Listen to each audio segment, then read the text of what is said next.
Olá, eu sou Ana Beatriz Batistella, nutricionista, e estou aqui hoje para falar com vocês sobre um artigo super interessante que avaliou o uso de suplementos nutricionais entre a população brasileira.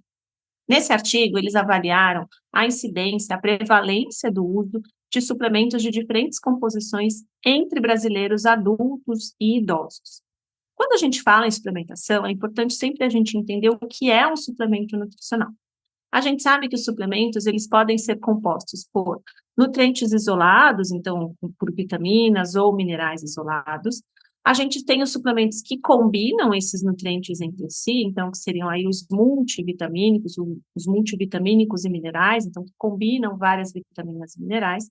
E a gente tem também os suplementos que combinam vitaminas e minerais com outros compostos, como, por exemplo, fitoterápicos, ou também com os ácidos graxos, aqui com foco maior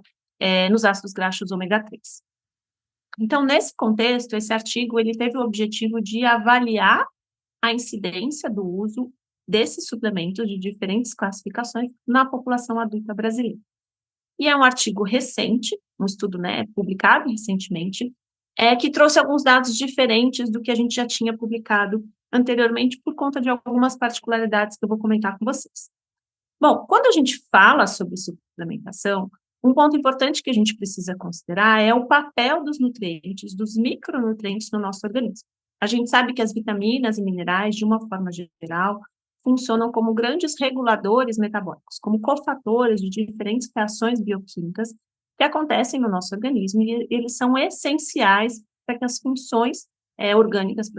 para que as nossas funções fisiológicas, elas sejam preservadas. Então, nesse contexto, as vitaminas e os minerais, eles são essenciais para que a gente tenha uma boa saúde. A gente sabe também que, em função da correria do dia a dia, em função do aumento das necessidades metabólicas ou de condições especiais, muitas vezes os pacientes eles não conseguem alcançar a quantidade de nutrientes recomendada para esse funcionamento orgânico saudável. E nesse cenário, quando a gente não alcança essas quantidades recomendadas, a gente pode desenvolver aí quadros de deficiência nutricional, que pode ser crônica, né? Então, quando ela se mantém por um período mais longo, e a gente já sabe que essas deficiências nutricionais, de uma forma geral, elas podem aumentar o risco do desenvolvimento de diferentes doenças crônicas, conforme vários estudos já vêm mostrando, como, por exemplo, deficiência de vitamina D, a deficiência de nutrientes necessários, por exemplo, para o metabolismo energético, deficiência de nutrientes necessários para a síntese de neurotransmissores, sabe que tem essa relação entre deficiências crônicas e aumento do risco de doenças crônicas de uma forma geral. E nesse cenário, então, quando a gente tem esse risco de deficiência, ou quando a gente tem uma dificuldade de alcançar a ingestão diária desses nutrientes, a suplementação entra aí como uma estratégia comprovadamente segura e eficaz para ajudar no aumento da ingestão desses nutrientes, contribuindo para a manutenção de níveis endógenos saudáveis e, consequentemente, para a manutenção das nossas funções orgânicas, tá? Mas quando a gente também fala de suplementação nutricional, a gente também precisa sempre lembrar que há alguns limites de ingestão para que a gente evite o excesso de suplementação, né, o excesso de nutrientes, porque em alguns casos quantidades excessivas podem ser prejudiciais, como por exemplo a própria vitamina D, que apesar de ser essencial e a gente ter aí, né, vários estudos mostrando a sua importância e a contribuição da suplementação para a saúde e para a manutenção dos níveis endógenos adequados, a gente sabe que em excesso a vitamina D pode ser extremamente prejudicial, visto que ela tem inclusive um caráter, né, de hepatotoxicidade. Então, nesse sentido, é importante sempre a gente considerar os limites de segurança, os valores de referência, para que a suplementação seja feita de forma segura, ao mesmo tempo que ela complementa a nossa alimentação e ela traz aí efeitos positivos na regulação dos níveis endógenos, mantendo a nossa função orgânica de forma saudável, tá? Bom, e aí então, falando um pouco sobre o estudo, né, então esse estudo ele foi feito com esse objetivo aí de avaliar o uso de suplementos nutricionais de diferentes composições entre a população brasileira, especificamente entre adultos. Um ponto importante para a gente considerar é que esse estudo ele não avaliou o uso entre mulheres gestantes, que a gente sabe que é um perfil da população, né, uma parcela da população que naturalmente tende a usar mais suplementação, tanto por recomendações das grandes associações, como também, em muitos casos, por dificuldade da ingestão adequada de nutrientes nesse período tão importante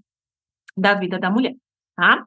A gente tem alguns dados de outros países, né, como, por exemplo, Estados Unidos, Canadá, que mostram uma alta incidência, né, de uso desses suplementos de uma forma geral. E aqui no Brasil, a gente tinha alguns dados baseados na POF de 2017 2018, que é a pesquisa de orçamento familiar, que identificou aí o uso de 10%, cerca de 10%,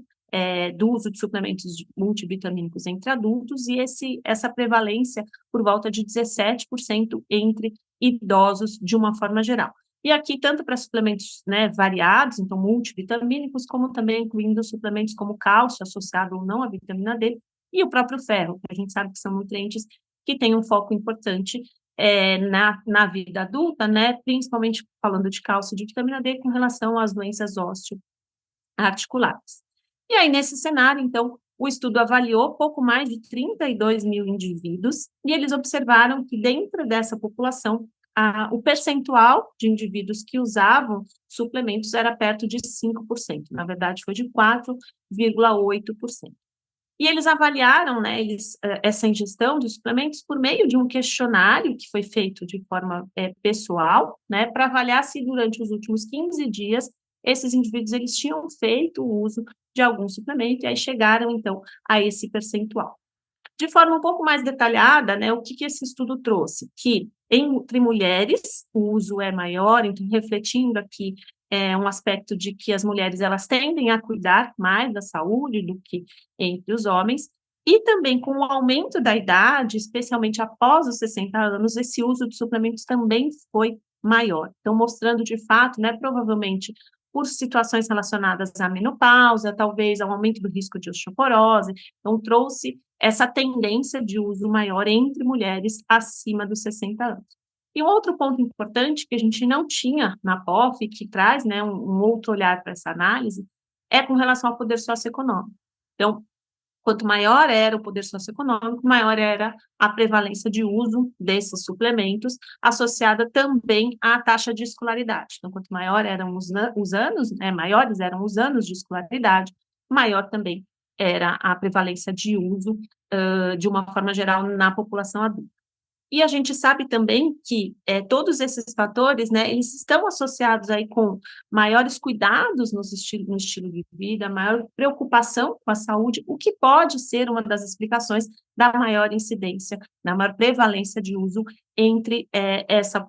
essas populações, né, com relação a essas características. Então, hoje a gente já sabe que, né, quase 5% da população adulta usa algum tipo de suplemento. Na prática clínica, a gente sabe que isso é relevante, porque a gente entende que muitas vezes o paciente ele não consegue comer aquilo que ele precisa, e a gente precisa considerar que, mesmo entre os indivíduos saudáveis, os níveis de estresse hoje, eles estão extremamente elevados, a correria do dia a dia, o que pode fazer com que os indivíduos tenham, inclusive, um aumento das necessidades nutricionais. Então, eles podem precisar de algum nutriente em quantidade a mais, sim, do que as recomendações diárias, por conta dessas ações, né, dessas condições do dia a dia, o que torna mais difícil de alcançar a ingestão pela alimentação. Então, nesse cenário, a suplementação é uma estratégia eficiente, é uma estratégia que a gente pode e deve usar na prática clínica, sempre com o objetivo de melhorar a saúde do nosso paciente,